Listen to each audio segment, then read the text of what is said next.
आपल्या केसांना natural toning करण्यासाठी हा बेस्ट उपाय आहे। आणि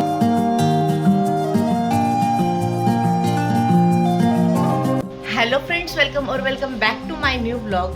तर आजची सकाळची सुरुवात आहे ना जरा एकदम पॉझिटिव्हिटी आणि अध्यात्माने झाली आहे, कारण आज आहे गुरुवारची माझी जी काही नित्यसेवा असते ते सगळं माझं आटपून झालंय। आणि म्हटलं आज आहे ना पाऊस पण एकदम उघडा आहे। आपल्याला काय सवय असते ना, थोडं जरी ऊन पडलं पावसाळ्यामध्ये की लगेच कपडे धुवायला टाकून द्यायचे। तर मी पण आजच केलं। मी काय केलं, जे काही माझे पायपुसणे वगैरे होते ना सगळे मशीनला लावून दिले की पटकन वाळतील आणि सुकतील माझे। आणि थोडंसं ऊन पडले म्हणजे थोडंसं आपल्या कशी लालच असते ना, तसं काय झालं माझं। आणि मी आज ते सगळे कपडे धुवायला लावून दिले। बघू दिवसभर जास्त छान वातावरण जर राहिलं, आय होप की आज माझे कपडे ते वाळतील। आणि अगदी थोडंसं तुम्हाला मी दाखवायला,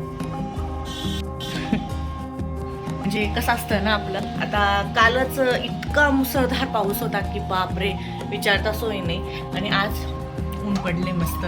त्यानंतर टोनर बनवायला घेतलं। अर्धा कप पाण्यामध्ये 20 ते 25 कढीपत्ते घेऊन मस्त उकळून घेतला आणि थंड होण्यासाठी बाजूला ठेवून दिले। त्यानंतर मुलं खेळत आहेत तोपर्यंत म्हटलं चला केसांना टोनिंग करून घेऊयात। पूर्ण केसांना मस्त असं स्प्रे करून घेतला। केस अगदी असे ओलसर होईपर्यंत टोनिंग करून घेतलं। आपल्या केसांना नॅचरल टोनिंग करण्यासाठी हा बेस्ट उपाय आहे आणि याचा फायदा आपल्या केसांची मुळं मजबूत होण्यासाठी हा। छान ऊन पडलंय ना तर माझा मोह आवरला गेला नाही। आणि सगळे झाडं मी ना अशी उन्हामध्ये ठेवून दिली, ज्या झाडांना ऊन लागतं अशी सगळी झाडं उन्हात ठेवून दिली। आणि इथेही आहे ना असं हे वाळत टाकून दिले मी, पायपुसणे हे बसणे होते, हे किचन जवळचं पायपुसणं।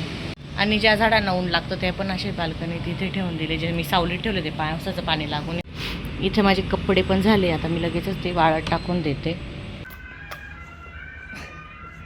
आता कसं करत होता तू? आता कसं करत होता ते नाही, तू दादा नको म्हणू। आता तू मला आता कसं करतो, असं करत होता ना, कसं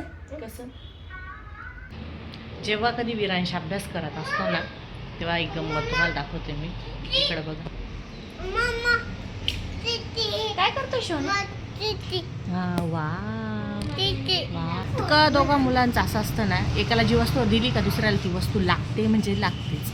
विरांशने काही घेतलं का याला ती गोष्ट लागते। आणि विरांश आज स्कूलला नाही गेला म्हणून आज तो त्याचा काय करतोय, त्याचं होमवर्क करतोय, कारण उद्या त्याचा एक्झाम, बरोबर आहे ना?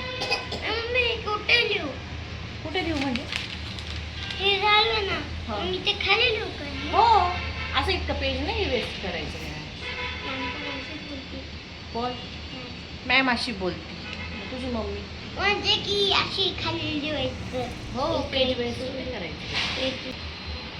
अभ्यास कमी, पाणी प्यायला जास्त लागतं, बरोबर आहे ना? नाही त्याला रे आता विरांशची हँडरायटिंग खूप छान आहे, मी तुम्हाला याच्या आधी पण दाखवली आहे, परत दाखवते।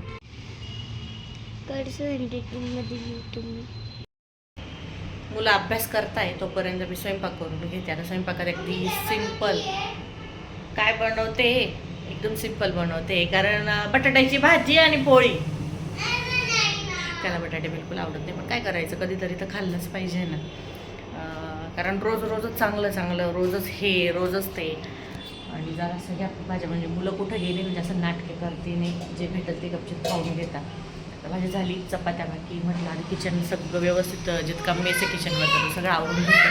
आणि नंतर मग पोळ्या करते। काय हे ठेवायचं, हे बघ हे ठेवायचं, असंच ठेवायचं,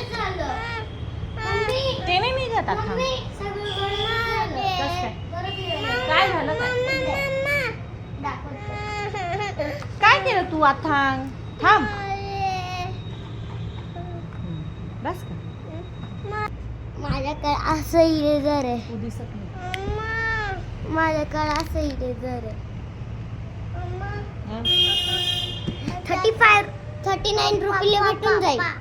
याचे 2 माझ्याकडे गिफ्ट्स आहे। असं भेटतं ते, आणि आपण हे पण काढू शकतो, परत तेच ऍड करतोय तू, ऍडव्हर्टाइजमेंट करतोय का? ब्रँडचं नाव काय तुझं? ब्रँडचं काय नाव आहे तुझ्या? ब्रँडचं नाव काय? इरेजर। तू दिसत नाही, इरेजर। ब्रँडचं नाव काय? मला हे लावायचं आहे, कारण की हे खूप हे खराब आहे ना, म्हणून मी हे लावतोय। आधी एक वापरून घ्यायचं, जे खराब झालं म्हणजे ना, खूप दिवसापासून मला फ्रीज क्लीन करायचं होतं आणि फायनली त्याला आज मुहूर्त लागला आहे. आज करू उद्या करू असं करता करता आजचा दिवस उगवला. आणि फ्रीज क्लीन करण्यामागचं कारण हे की मला आहे ना खूप दिवसापासून त्याचे कंटेनर चेंज करायचे, म्हणून मग माझं चाललं होतं की ऑर्डर करून द्यावं आणि जेव्हा येतील तेव्हा फ्रीज परत क्लीन करून ठेवावं. पण तसं काही झालं नाही, अजून कंटेनर काही मी मागवले नाही. पण ते आज उद्या करता करता इतकं खराब होऊन चाललं होतं, कारण मी जे काही वस्तू आणत होते ना फक्त ठेवून द्यायचं चाललं होतं माझं. हॅलो, डायरेक्ट संध्याकाळनंतर मी आता रात्री तुम्हाला भेटते. तर त्याचं कारण असं होतं, आधी तर सॉरी म्हणते, कारण आज काय झालं, दूध आणायला गेले, त्यानंतर तिकडनं आल्यानंतर विरांशचं नाथांगचं चाललं की खाली चल मम्मा खेळायला. आता हे नाही येत तर मुलांना मलाच घेऊन खाली जावं लागलं आज. आणि दोघंही मुलांना मी खाली घेऊन गेले आणि चक्क मी 7:30 वाजता वरती आले. त्यानंतर स्वयंपाक केला, डिनर केला, भांडीकुंडी सगळी आवरली आणि आता परत मी फ्रीजकडे आले आहे माझ्या, कारण फ्रीजचं अर्धं काम बाकी आहे. आता सगळं काय मी फ्रीजमध्ये आधी मी वॉश करून मी सामान काढलं सगळं, त्यानंतर वॉश केल्यानंतर खालून वरती आले आणि एकीकडे कुकर लावून दिला आणि बाकी हे सामान लावून दिलं, दही वगैरे सगळं मध्ये ठेवून दिलं. आणि आता हा जो काही पसारा आहे किचनवरचा, हा सगळा फ्रीजमधला पसारा आहे. तर हे सगळं मला आता हे सगळं परत मी पुन्हा फ्रीजमध्ये व्यवस्थित भरून ठेवते. आणि इतकी झोप येते ना, कारण मोस्टली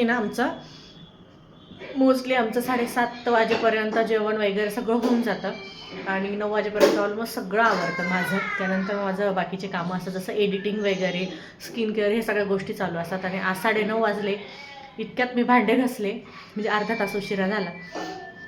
आणि त्यानंतर हे एक्स्ट्राचं जे काम करून ठेवलं होतं ते, त्यानंतर माझ्या मैत्रिणी खाली भेटल्या होत्या. इतकं डोकं दुखतं, खूप जास्त गप्पा मारल्या आणि खूप दिवसानंतर इतकं बोलले ना, तर डोकं अक्षरशः असं पूर्ण अर्धं डोकं दुखतंय माझं जास्त बोलल्यामुळे. सो आता हा काय पसारा घातला आहे मी, हा काय पसारा काढला तो तर मला आवरावाच लागेल. अथांग विरांशच्या दोघांना इथे गादी टाकून दिली हॉलमध्ये, मस्त गादी टाकून दिली. विरांशनेच टाकल्या ह्या गाद्या. हे नाही येत ना, तर आम्ही रोजच हॉलमध्ये झोपतोय आणि इतकं मोठं लागतं माझ्या मुलांना, त्याला आहे ना खूप मोठं लागतं. विरांशला आवडतं पण. हा काय करतो अथांग खूप मिस करतो यांना. बेटा पडशील नाही. आमचं शर्टलेस विरांश आणि कसा करतोय बघा. शर्ट कशाला काढला, चल घे झोपून चल. तर चला आता फ्रीज आवरते आधी, तर म्हणजे बाकीचे जे सामान आहे ते परत तसं ठेवून द्यायचं आहे, फक्त व्यवस्थित लावायचं आहे. आता मला फ्रीजमध्ये कंटेनर मागवायचे आहेत, मी आता ऑनलाईन ते टाकून देते, कारण खूप दिवसापासून मला चाललं आहे मागवायचं. तर मग आता म्हटलं की नाही, चला फ्रीजला छान लूक देऊयात, ते मागवूनच घेते. माझा अवतार आणि माझा आवाज बघून मला समजलंच असेल की खूप जास्त थकल्यासारखं झालं आहे, कारण मी जास्त बाहेर जात नाही आणि आज गाडी माझी स्टार्ट होत नव्हती, म्हणून पायी मी गेले दूध आणायला. आणि दुधासोबत जरा भाजीपाला तर काही घ्यायचा नव्हता, पण तरीसुद्धा भाजीपाल्यावाल्याकडे पण भाजीपाल्याकडे पण खूप जास्त चक्कर मारली. आणि तिकडनं आल्यानंतर खाली गप्पा मारत बसले, म्हणजे जवळजवळ 5:30 ते 7:30 असे 2 तास आम्ही खाली बसलेलो होतो. काय झालं विरांश? मला हे कंटेनर्स बदलायचे. हे ना एअरटाईट कंटेनर्स आहे, पण खूप वर्ष झाली, 5 वर्ष झाले आणि अजूनही त्याची कंडिशन तर चांगली, पण मला आहे ना ते रोज तेच बघून आहे ना कंटाळा आला, म्हणून मला ते आधी चेंज करायचं आहे.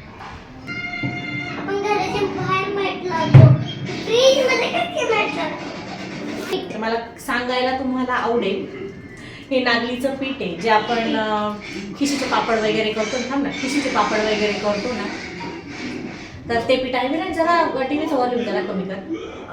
ते पीठ आहे, फक्त पाण्यामध्ये उकळी येऊन द्यायची पाण्याला, आणि 2 स्कूप हे जर पीठ टाकल्यानंतर आपल्याला जे आपण नागलीचं पीठ जे खातो ना, जे ज्यांना ते आवडत असेल, तुमच्याकडे काय म्हणतात मला नाही माहिती, आमच्याकडे म्हणतात नागलीचं पीठ, ज्याचे आपण पापड बनवतो. इतकं छान लागतं ना, आणि मी तर खाते. आता मुलांनाही दोघांनाही ते आवडायला लागलंय.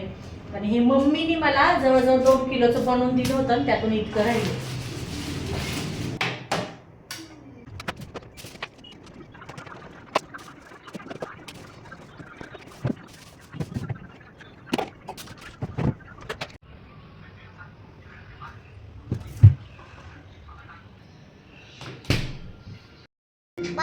बॉल.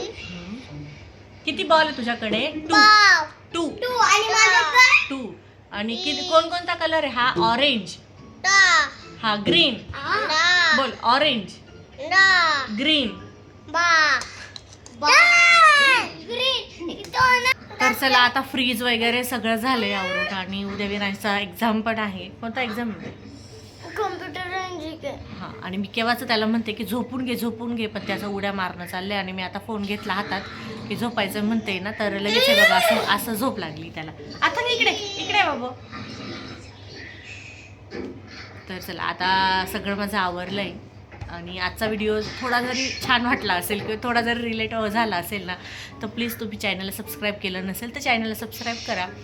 आणि व्हिडिओ जर थोडा जरी छान वाटला असेल किंवा थोडा जरी रिलेटेबल वाटला असेल किंवा माझे एफर्ट जर तुम्हाला आवडत असतील तर प्लीज लाईक करायला विसरू नका. आणि लाईक करायला विसरू नका. तर भेटूया उद्याच्या ब्लॉगमध्ये. तोपर्यंत बाय. से बाय. से बाय. हे फक्त आणि फक्त आहे ना ॲक्टिंग चालली. माझ्यापेक्षा छान ॲक्टर आहे माझा मुलगा. सी. बाय. बाय. आता से बाय. मम्मी